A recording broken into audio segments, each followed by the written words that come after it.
அவர் இந்த தரம் ஒன்று அதிபர் நியமனத்திலே அந்த 2009 ஆண்டு வழங்கப்பட்ட 2009 ஆண்டு இந்த வினத்திரர் தாண்ட பயிற்சியிலே சித்தியடைந்தவர்களுக்கு அந்த நியமனம் வழங்கப்பட்டிருந்தது. அதை கருத்து கொண்டு எமது நாங்களும் அந்த வருடங்கள் அங்கே இருந்த காரணத்தினால் நாங்கள் அதை இதண்டம் நாங்கள் சித்தியத முடியவில்லை.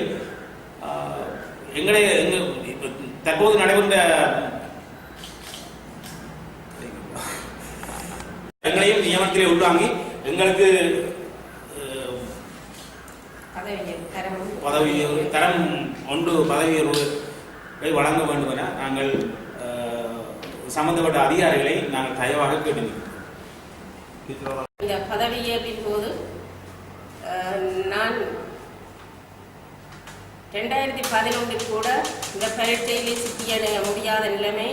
எனது கணவர் நாட்டின் அசாதாரண காலநிலையின் போது செல்வீச்சினாலே இறந்துள்ளார். எனது சகோதரி காலை இழந்துள்ளார். எனது தாயார் காயப்பட்டிருந்தார்.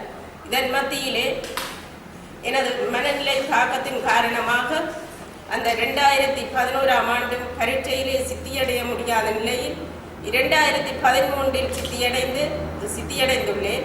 எனவே நான் இப்போது கேட்பது என்னவென்றால், நான் சித்தியடைந்த ஆண்டிலிருந்து எனக்குரிய அந்த தரம் ஒன்று பதவியினை தர உரியவர்களிடம் வேண்டுகின்றேன். அதே போல இன்னொரு பெண் அதிபர் இருக்கின்றார். 2012 ஆண்டு இந்த பரீட்சையிலே சித்தியடைந்துள்ளார். எனவே இந்த 2000 ஆண்டு எங்கள் எல்லோருக்கும் இந்த அதிபர் நியமனம் வழங்கப்பட்டது. அந்த அதிபர் நியமனம் வழங்கப்பட்ட அனைவருக்கும்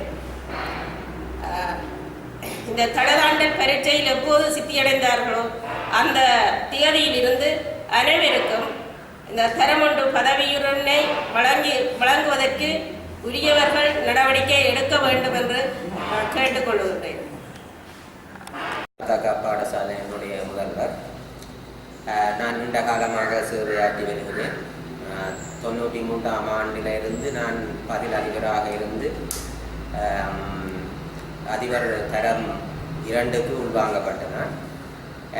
யுத்த கால சூழ்நிலையில் நிறைய கஷ்டங்களை அனுபவித்து நானும் என்னுடைய இந்த அதிபர்களும் நிறைய கஷ்டங்களை அனுபவித்திருக்கின்றோம்.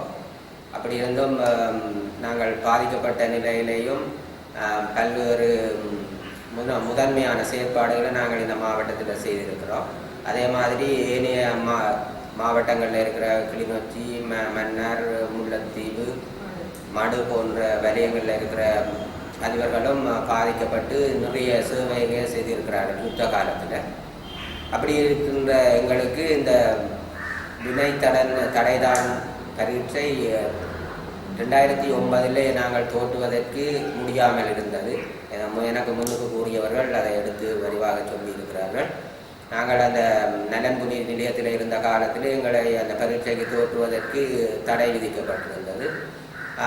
அதால் நாங்கள் 2010 தான் அந்த பரீட்சைக்கு தோற்ற வேண்டியது, 10-11 தான் அதுக்கு தோற்ற வேண்டிய சந்தர்ப்பம் எங்களுக்கு வந்ததால் நாங்கள் அந்த பரீட்சைக்கு தோற்றி தடை தாண்டல் பரீட்சையை நாங்கள் சித்தியடைந்திருக்கிறோம்.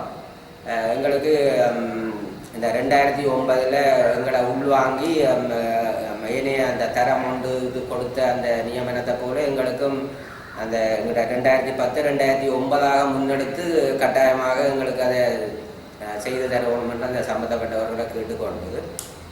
அப்படி இல்லாட்டிக்கு அதுவும் முடியாத விடத்து எங்களுக்கு 2010 இருந்தாவது எங்களுக்கு அந்த உரிய நியமனத்தை நாங்கள் சித்தியடைந்த திகதியிலிருந்து எங்களுக்கு வழங்க வேண்டும் என்று அந்த சம்பந்தப்பட்ட அதிகாரிகளை நாங்கள் கேட்கிறதோடு ஏனைய அதிபர்கள்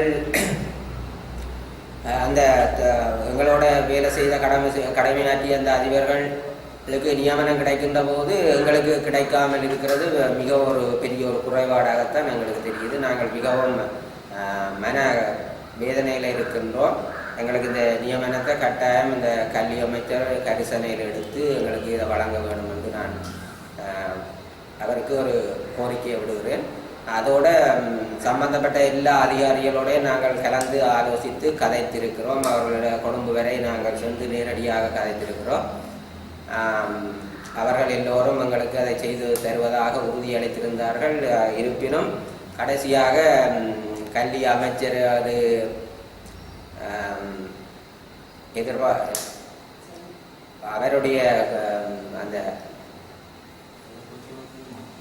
அவருடைய தீர்மானத்தை எதிர்பார்த்து அந்த அவருடைய முடிவில் தான் எங்களுடைய இந்த தரம் ஒன்று கிடைக்கிறது இருக்கிறது. எனவே அவரை கருணை கொண்டு எங்களுடைய இந்த தரம் ஒன்றுக்கான நியமனத்தை வழங்குறதுக்கு நடவடிக்கை எடுக்குமாறு அன்போடு